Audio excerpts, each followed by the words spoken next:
So this is it, guys. I finally did it. They finally got me to play it. And man, oh man, let's check it out.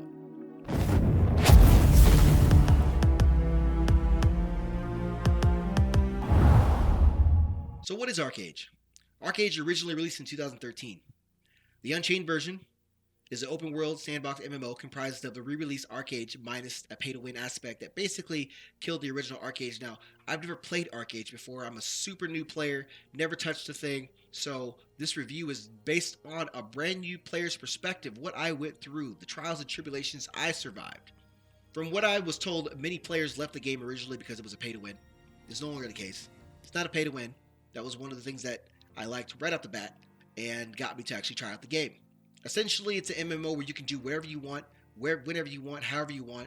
It doesn't follow any linear play styles like World of Warcraft, where a player is kind of set on a predetermined path and taken on the journey. Instead, Archeage gives you the power to the player 100% to create your own journey as you see fit. The game has two major factions, Nuin and Haranian Alliance, each composed of 3 races you can choose, each with their own racial abilities, histories which you'll learn, their stories depending on what you choose as you play out throughout the game. Now, when I first got to the screen, I was super confused on what I was going to do. A lot of my friends kind of already told me, hey, we already play on this side, so I was going to play on the Haranian side. I didn't know what that meant at the time, but now looking back, I'm glad I chose where I chose, or rather where they chose, because I'm having a lot of fun with the faction and how they play. But don't worry, each race has a little video you can choose to watch at the character creation to help show you the history to make a more informed decision on what you like best. And depending on the side you choose will dictate where in the world you'll start, respectively. Now, when you get to the next screen, it's going to ask you what skill set you want to use. The character creation tools are well constructed to give you a nice general starting direction without overburdening you too much with too much information. You'll start out by deciding what skill you want to play. While this may be misleading, even confusing for new players as it was for me, the best thing to understand is that the game consists of 220 different class combinations one can choose. This can be done by combining the combinations of 3 separate skill sets, equaling 1 specialization. So, for example, I chose to be a fanatic. Now, at the time, I didn't know I was going to be a fanatic. I didn't know that's what I was going to become, but it's what I became. How did I become that? Well, when I first started, I wanted to be a mage, so I picked up Malediction. As I leveled up, I gained more access to more skills than what were listed in the initial character creation. I started getting access to more Malediction skills and eventually access to a whole nother skill set tree. What I did was I picked Shadow Play because I wanted some stealth, I wanted some roguelike play, which added some really cool mage/rogue concepts in my mind. I really liked that. Towards the later levels, I gained access to my final tree where I chose sorcery. And that combination of those 3 specific skills made me classified as a fanatic. So that's how it works. So just pick what you think sounds the most interesting to you. You'll be able to change these seamlessly later on. Now, side note, as you level up, these individual trees have their own level, as you level up, they'll level up with you. Now, the thing to understand is if you do decide later on that you want to switch, it's okay. Just understand that new tree is probably not going to be leveled up. So if you're level 30, it'll read that your skill set will read 30, 30, 30. But if you change one to a new one, it'll read 30, 30, 0. But don't worry, Combat XP will raise this really, really fast and catch it right up, and eventually it will back even out. It's probably, when you hit 31 or 32, using that as an example, all your skills will now read 31 or 32. So you can always switch depending on whatever sounds interesting to you. Now, depending on what side you choose will dictate in the world where you start, respectively. One side is east, the other side is west. Now, players can choose to join a third faction, which would be pirates. Pirates are considered a third faction, I believe so. They can be composed of both the Nunian and Haranian alliances, and it's a faction that you would go join, to basically be a pirate. What that entails. I'm told that it's not an easy life, but for those of you that want to do that, you can do that. Now, the 2 main continents are broken up into 2 different zones with no loading screens between them, which is nice. Some are safe, and some are well protected at all times, and others fluctuate. There's a system in place in this game depending on what zone you're in that operates in what I'm going to call stages.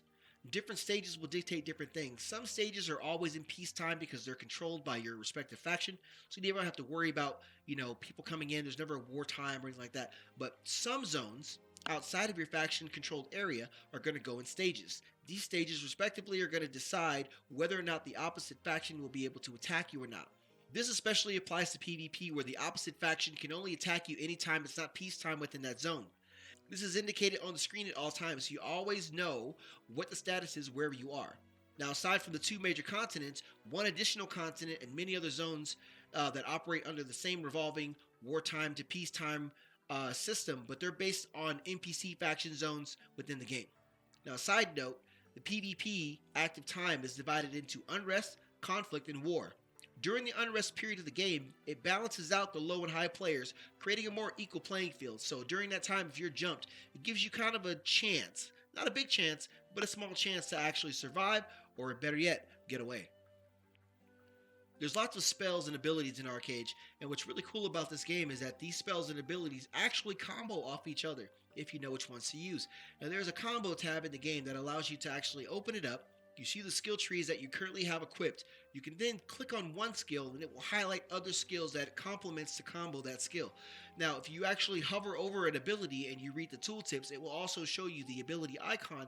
But if you're new like I was, you don't maybe know the spell of what it's talking about, using the combo tab can be a real lifesaver in helping you learn the class. Just a small tip, something that I noticed about the game. Leveling in this game felt like leveling in any other MMO with a twist. Leveling can be done in many ways. If you follow the traditional MMO track, you can simply do what's recommended at early levels, which is just do what's called green quest. It's your green exclamation quest, your main story quest for your character. So I was told, ignore all side quests except for your pet, your mount, and your glider. You get all these by questing. Aside from those three, just do green quests until you hit level 30, and I did that. Now, one thing I did like, because I really did like the story, I did choose Warborn. I personally found the story to be very engaging and interesting. You might not. Everybody's different. We all have our own taste. But I did like the story. I liked the origin, the way it came through. I was very interested to see what was going to happen next. And I liked the way it played out as I hit from level 1 to level 30. It actually made sense on where I was going and what I was doing and who I was talking to. Now, aside from the most leveling comes with grind, unfortunately. So, of course, when you hit level 30, your goal is to get to level 45. You do that mostly by either questing from different area to area and grinding. Those are the two ways you're able to do that. Now, I was able to run a couple of dungeons. I got some nice XP from those, but you can only run those a couple times. We'll talk about that a little bit later on in the review. But ultimately, the leveling experience was pleasant. It was actually pretty fun to do. Now, I did find that using the revolving time periods of the war, unrest, and what have you did cause some issues when I went to certain zones, because one thing you will experience a lot in leveling this game is you will get ganked. A lot.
Yeah, so over and over and over again. But one thing that's really cool about this game that I noticed that wasn't so much as annoying about other games is there's no corpse run. When you die, you simply respawn into a protected area, and the people that kill you, even if they know where you are, they cannot hurt you. They cannot cast spells on you. It gives you time to recuperate. There's no corpse running. There's no griefing. Granted, you can go back out there and try to kill them. They can kill you again. But for the most part, most people from my level 1 to level 55 experience only killed me, if they did, one time. There was only very few situations where I had one guy that just basically decided he was going to kill me 3 or 4 times. But eventually they will get bored and move on because, you know, you're a 1 or 2 shot situation for them. And who wants to do that all day? You know, you're not really griefing the player because you're not really losing anything. So That is the leveling experience. In terms of getting to level 45, you didn't go to Aegis Island, joining your group, getting massive amounts of XP, getting to level 55, which is the main cap. But the overall experience was enjoyable. Some quests were better than others. Some quests are more fun than others. Some are more engaging than others. But just like any of the MMO, it's what to expect. There are many, many quest givers out there. It can be extremely confusing on which quest you're doing, where you're going, how you're going to get there. There is an indicator that you can turn on in the game, but I found it to be more confusing. I actually left it off. So going from small towns to big cities, there's just exclamation points everywhere. There's purple ones, there's green ones, there's yellow ones. It's very confusing. You don't know if you should take a quest. You don't know if you should. There are tons and tons and tons of quests. The best thing I can recommend if you do play is that just do the quests that are in your area. Focus on those the best you can. And if you're going to leave an area, if you're sure you're not going to go back to it, just delete the quest, because one of the main issues that a lot of players will have, and what I have specifically, was inventory space by quest items, and your inventory space is precious to you as a new player, so if you don't need it, get rid of it.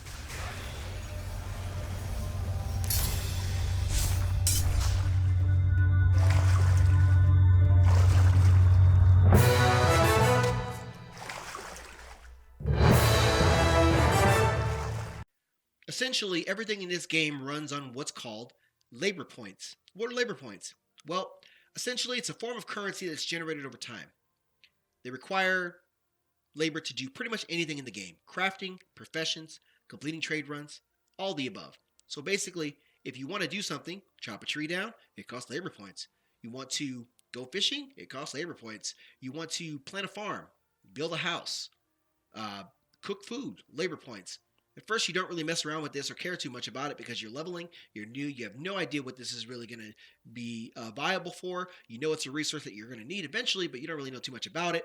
And I really didn't care about it. I think I was running on max labor for such a long time, which is 5,000. That's the most labor you can have currently in your pool. But as you get higher level and you start using it for more things, you start seeing the value of it, and it really becomes the way you generate money, because your labor points are going to dictate which type of events, abilities, or things you want to do in order to acquire either money, land, resources that would have you. So it's a very important resource, and you do generate it whether you're online or offline, so that's a good thing. And there are little things that you can to kind of help boost the regeneration of labor, small amounts. But overall, I think it's a pretty cool system. That doesn't bother me. While there's many types of gear that you see in the game as you start playing it, for the most part, you start with a set of starter gear. While not very apparent to new players or even explained, luckily I had someone explain it to me early on. Otherwise, I probably would have missed this completely. The idea is that you level up the starter gear as you go along in the game. As you go through the quest, you'll be given materials to upgrade these items on a full set, including weapons as well. Now, there's 3 different types of gear you can wear. You can wear cloth, leather, or plate. Each has advantages and disadvantages, but ultimately you'll choose the one that fits your style to upgrade. Now, this is done by taking an item, applying what's called an infusion you'll get for free by questing, attaching these infusions to an item to levels it to a certain level. Once it's maxed of its potential, you'll then use a scroll to essentially awaken the item to the next level. Rinse and repeat. The higher you go, the more resources like gold, infusions, scrolls it will require. Wearing certain types of cloth, leather, or plate gives you a buff. This buff then adds to your stats, which makes you much stronger, and the buff also increases with every piece of gear that you buff up as you acquire in the game. Eventually, you'll reach what's called harem gear, which can be enchanted and enhanced even more via gems and other in-game items, and therein lies your gearing goals and progression. Now, this isn't the most powerful gear in the game, but it does give you a starting point and a general how gear works explanation. You can acquire other gear through dungeons and questing, world bosses, and even transmogs. If you like the way it looks, you can make your harem gear look good. Now, to understand is that this harem gear, it will last you a very, very, very long time. It was explained to me that there is another type of gear that is stronger. However, it requires an insane amount of grinding and mats, and it's not something any player would be able to attain without what it's been explained to be half of a year of multi accounts on one character being able to farm these materials required to obtain this gear. Overall, though, I think the gearing process is okay. It's not too complicated, but it definitely is confusing when you first start. Once you get the concept of it, it's not too bad. But like I said, with the leveling, One thing you want to take into account and always remember is inventory space, because the scrolls, and if you break apart all of your infusions too fast, they'll be sitting in your bag, and they will take up space, and you will not be able to use those until you have the gold necessary to be able to use those infusions to then further enhance your gear. As a new player, I found this to be really good because it took my focus off of trying to gear treadmill myself into trying to figure out which gear is better, how am I going to do this, how is it going to work, and it allowed me to focus on just, hey, look, this is all I need, I'm going to upgrade this, how do I get this upgrade, okay, cool. It allowed me to not be so overwhelmed because the game has so much to focus on just playing the game. So this is great for new players. One of the things I really liked about this game was the auction house. Now, I'm going to compare this auction house to kind of World of Warcraft kind of briefly. In World of Warcraft, we all know in order to access the auction house, you actually have to go to the auction house, which is located in the major cities. This auction house in this game, you can locate it anywhere by simply going to the tab and bringing up the auction house. It allows you to post things wherever you're at from your bag anytime. It gives you kind of like a general idea of what it already is going to cost, what you have in your bag, what it's worth. And it doesn't require any crazy add-ons to really get into it. I really, really like this auction house system for the simple fact of ease of use, and it was really nice to get into. Now, this was great because if you're somewhere and you gather something and you're, again, having very limited inventory space, this is a lifesaver for those who want to just get rid of something you don't need, and you can make some money off of it, and you don't have to sit here and keep going back and forth to a major city. One of the greatest things I've seen thus far in terms of something super small, but very, very well loved. The auction house. So let's talk trade skills, or as better yet, proficiencies. Now, proficiencies are crazy in this game. There are so many things you can do, and it's very in depth for each one. Each one has advantages or disadvantages depending on how you look at them. Now, proficiencies are broken up into 3 categories: harvesting, crafting, and special.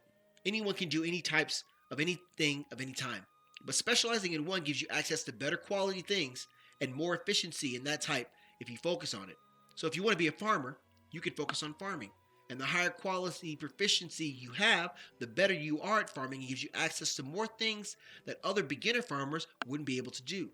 Harvesting only consists of things like mining, farming, gathering, and the crafting would be things like metalwork, alchemy, or cooking. Things like that. Again, everything has an advantage or disadvantage, but one of the things that got me right off the bat was planning my farm, which we'll get into here in the next category: owning land. All over the game, there are special areas designed specifically for player housing. Some are in PvE zones, some are in PvP zones. You have all types of climates, distant islands, far, super far if you're the antisocial type. You got houses on the beach, you got houses in the desert, you got houses in the forest, you got houses in trees, you got houses, all kinds of houses. One of the coolest things about this system is that all the housing is open world, which means anyone at any time can come see your home, achievements, designs, whatever.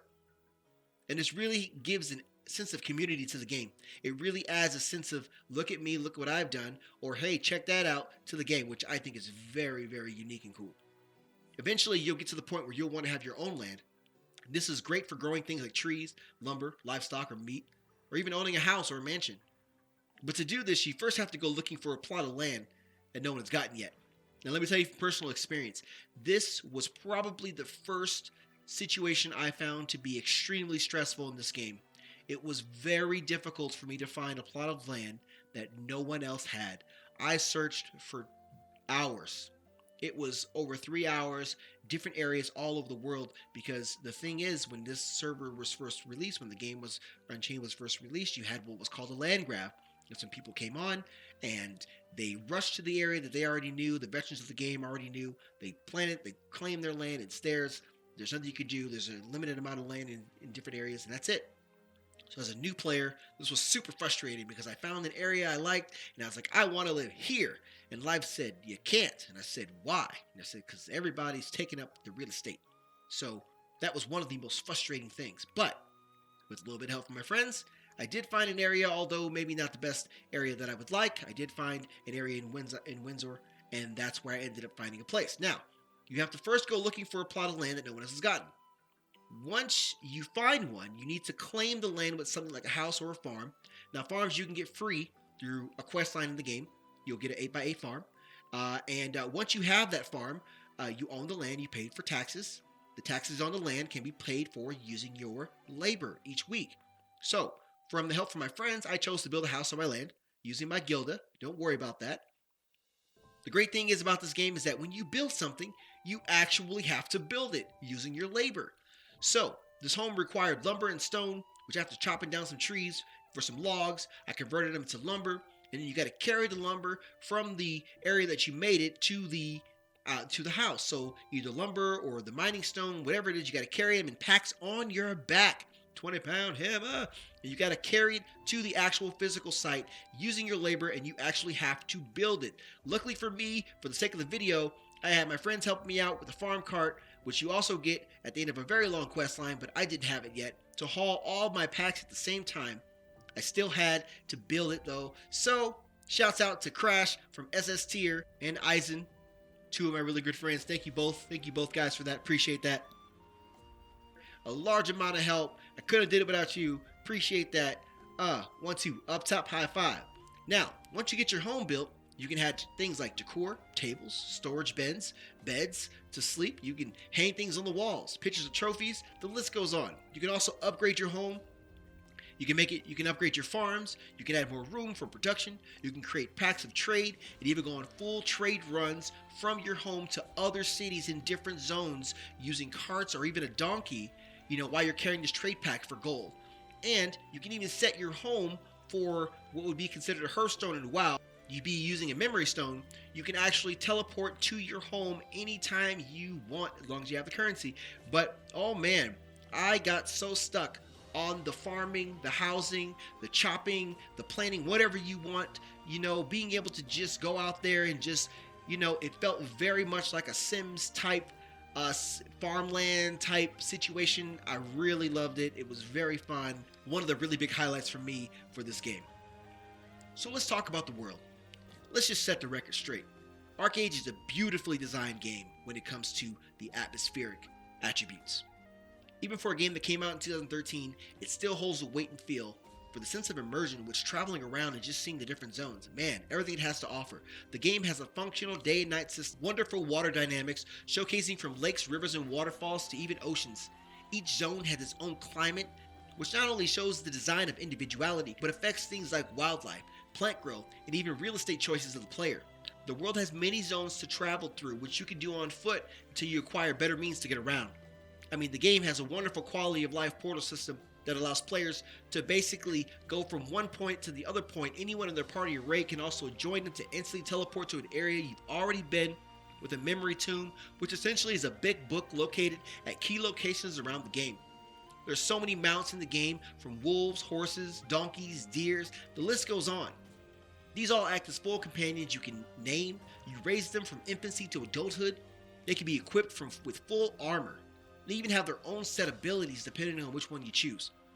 Now, I found this to be super cool and interesting right off the get-go, but be careful because they can die. But if they do die, it's only a 5-minute wait and you can get them back. But one of the things I liked about this system, more so than a game like World of Warcraft, which is the main game that I've played, so I'm going to do a lot of my comparisons to that. If you jump from a far area, your mount takes the damage, not you. If a monster hits you, your mount takes the damage, not you. It makes so much more sense when you think about it.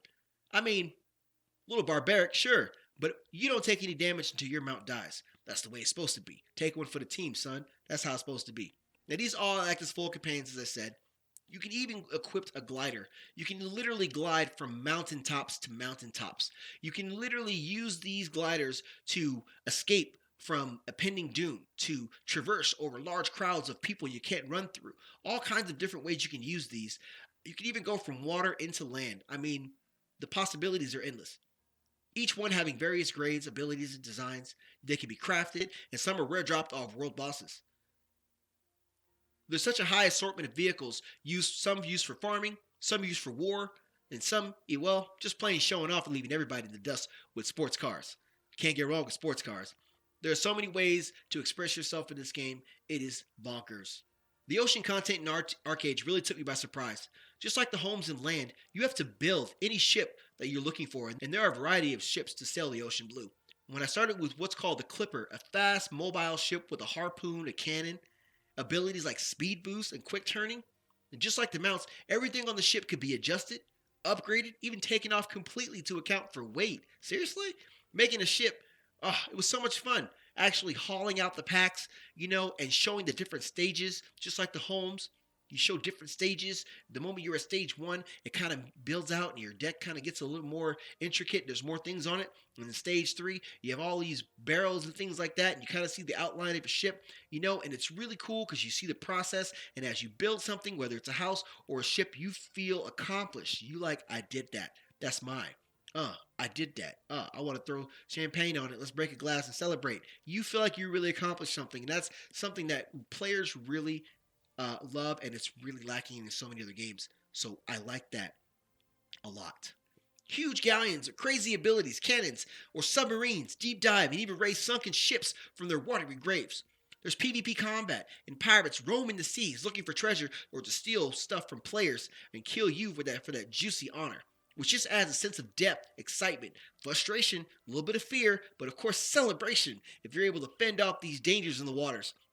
The ocean map at first seems a little small in the section you're allowed to go, but once you're out there, man, it's massive in scope. There's so many variety of creatures, jellyfish, sharks, even squids who attack your boat on sight. While at higher levels it might not do much damage, it's just cool to see. Even having legendary creatures like the Leviathan, which, as I understand it, in the original Archeage was only killed a few times, so Lord only knows how long it's going to take for them to kill that thing, if at all possible, in Unchained. But one of the things I want to point out that I had struggling with the ocean, as much as it was fun, there were some things and some problems that I run into. Now, because I was ungilded and a new player, I tried to get out there initially and join some fishing raids, and I was actually labeled as a spy. Can you believe it? Because I was ungilded and really didn't know what I was doing, didn't have as much gear, people kind of started labeling me as a spy. Didn't happen very often, but it did happen a couple times. I was kicked from a raid one time. I was blamed for the other faction attacking a fishing group the second time. It was about my fault because I was the only one ungilded. So, as a new player, just be prepared to handle people coming at you and accusing you of things. There's not really much you can do about it. You don't even know why you're being accused. I had to kind of research to understand why people are being that way, because I guess in this game, certain guilds have characters on both sides and they spy on each other a lot. So there's lots of that going around, a lot of jumping and ganking and stealing and all that kind of stuff going around. So I can understand the reasoning, but as a new player coming from my scope and knowing from what I was doing, it seemed really ridiculous. But hey, that's just part of the game. And I just wanted to highlight that as an issue that I did face when I was out there. So what about the PvP? Well, at this point, it's important to understand that Archeage is a realm versus realm PvP game at its core. And I am not good at it at all. Well, at least not yet. I'm still getting the hang of it. And let me tell you something. With all of the skill sets and spells, there are a lot of things to keep track of. There are a lot of build-ups in my particular skill set. And there are lots of things that you're trying to figure out. And the game is extremely fast-paced PvP. We're talking 2 seconds, 3 seconds. You could be dead just that fast. So if you want to advance meaningfully in the game, you have to be willing to take some chances and be relaxed in getting killed by the enemy faction. There's almost no downside to a hostile player when they kill you, except the annoyances and a little bit of loss of honor. But you'll face PvP in this game at one point or another, no matter what. There's domination, guild versus guild, 1v1 arenas PvP, people taking PvP 10v10s, and in those matches they allow you to even choose the gear and weapons, giving you the best possible weapons and to allow you to fight based more on skill than even gear. And even then I still got my butt whooped. Even a whopping 100v100 PvP battle, which I have not been able to do because of my gear score, but man, PvP is massive. It's everywhere. It's the game. It revolves around the game. You're going to face it anywhere you go, no matter what you're doing, unless you hang out in a PvE zone at all times. But eventually you'll get better. I've gotten killed all the time. I get killed all the time. Every time I see somebody, I still will try to attack them, even if I know I'm going to die, because that's how you get better. Practice. So don't be scared. I will say one of the annoying things is when you're trying to get something done, it is annoying. It is possible that your own faction can turn on you. It is possible that your own faction can try to destroy something that you're doing. So you always got to be mindful in this game. This game is kind of like a Sea of Thieves type thinking. If you played the Sea of Thieves mindset, you got to have a Sea of Thieves types mindset when you play a game like this, because anyone at any time could try to come ruin your fun if you allow them to.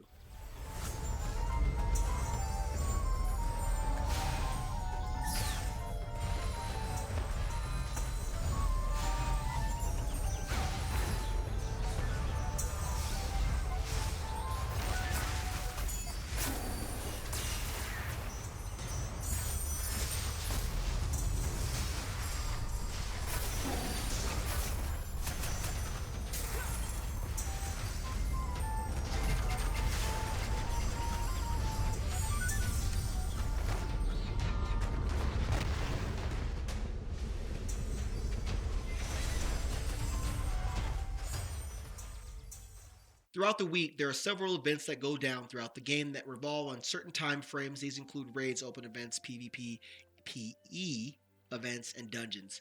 While it's not like World of Warcraft, dungeon bosses are interesting and it's more of a moneymaker type deal than it is going to kill bosses for gear type deal. And unlike other MMOs, the amount of dungeons you can do is limited. There are 10 different dungeons that you can do. Some are 5 player, some are 10 player, multiple difficulties attached. Rating's a little different in terms of world bosses. Some are easy and you can simply zerg them. Others require a high gear score to coordinate and to kill. While some are done with pug groups, others are done specifically through guild groups, and you can find those in the game. But it wouldn't be something I would really look into until you get really, really to the end game, looking at something like that. Unless you have friends that already play, and then you can go ahead and just join them. Of course, there are things like the legendary Leviathan, like I'd already said, that have only been killed a few times in the original Archeage, so the chances of seeing that beast slayed are probably slim to none, at least for now. Now, there's so much about this game that I wanted to cover. Some of the main points and give a general scope of my experiences going throughout the game. While I've had an absolute blast, the good comes with the bad, and it's time to talk about the negative experience while I've been playing the game. So here's how I feel. Let's break it down and go off script for a second. Archeage, overall, I've had a great time. I will continue to play it. I'm working on my fishing boat right now. I'm super, super excited about getting it. It's something that I definitely want to work on doing. And what I love about it is that whatever you decide to do, whatever you want to do, whatever you want to focus on, that's what you focus on. That's what you do. I like fishing, so I'm focusing on fishing. I like farming, so I'm focusing on farming. I like doing a little bit of PvP, but I'm not too crazy right now because I want to get my gear score up, but I need gold to do that, which is why I want to do fishing. Those are the things that I want to do. But there are so many things in this game. It is not a game for a new player. Let me just reinstate that right now. If you are a new player, it is going to be very difficult for you. The skill curve is very high. There is not a directory out there to help guide you through even little things from the get-go, like using your starter gear and upgrading your starter gear. Now, if you're a new player who's never watched any YouTube videos, any content, but you heard about the game and you want to try it out, you might miss that. I would have missed that if my friends didn't tell me about it. Little things like that could help you out in the long run. Now, if you do end up selling your gear or not keeping it, there are ways to get it, but it ends up being a little bit more difficult at the end. Case in point, that all I'm trying to say is you want to do some research on this game if you end up playing it. Overall, I think it's a great game. There's so much to do. You'll never get bored in this game. It's not like any other game that I've ever seen. I do support the game and I give it thumbs up. But what are some things that I went through? Now, aside from having a hard time finding my player housing, that was super hard. If I didn't have my friend help me find a place, I probably wouldn't have a piece of land today, because I didn't know where to look. These players that are my real life friends, fortunately for me, they were veterans of the original Archeage. They had a lot more insight knowledge on where to look, and it was great. But for new players, what about you? Could be frustrating. One of the things that I deal with a very lot, and it still happens to me from time to time, is connection issues. Now, I know that there are certain things that you can do if you don't live in America, you live like really far away. There are certain programs that you can use. I don't know off the top of my head right now for lag and stuff like that. I don't have issues with lag, but I do have issues with sometimes being disconnected. It doesn't happen very often, but it has happened to the point where it has been notable for me to say something in this video. One of the things that I found at in-game is that, man, it is so fast-paced in this game and super intimidating for a new player to get into. When I hit max level and I want to go into endgame, or at least the beginner stages of endgame, I was kind of looking at, hey, what should I do?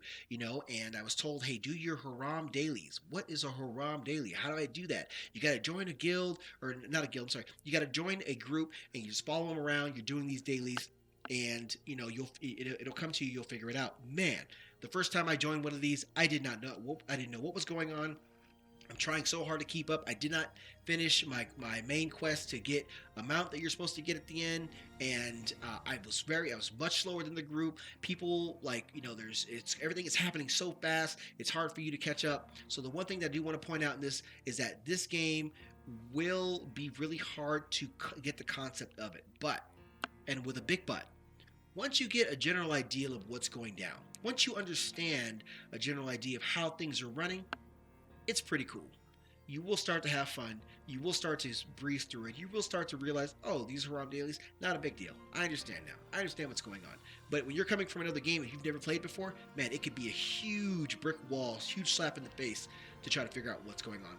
So with that being said, I do give the game a stamp of approval. I'm very happy to have reviewed this game. It's the reason why I haven't had more content on my channel. I've been spending time playing this game, you guys. So if you haven't played Archeage, give it a try. I do recommend it. You will not be disappointed. But like I said, you initially got to get through that initial grind, that initial bump of, man, I don't know what's happening here. Don't give up. Keep going. And I guarantee you'll like the game. So if you like the video, you guys, please like and subscribe. I'll keep them coming for you. This has been another one from your boy, D to the E, and I am so proud to have brought this to you straight. All right, I'll see you guys in the next video. Peace out.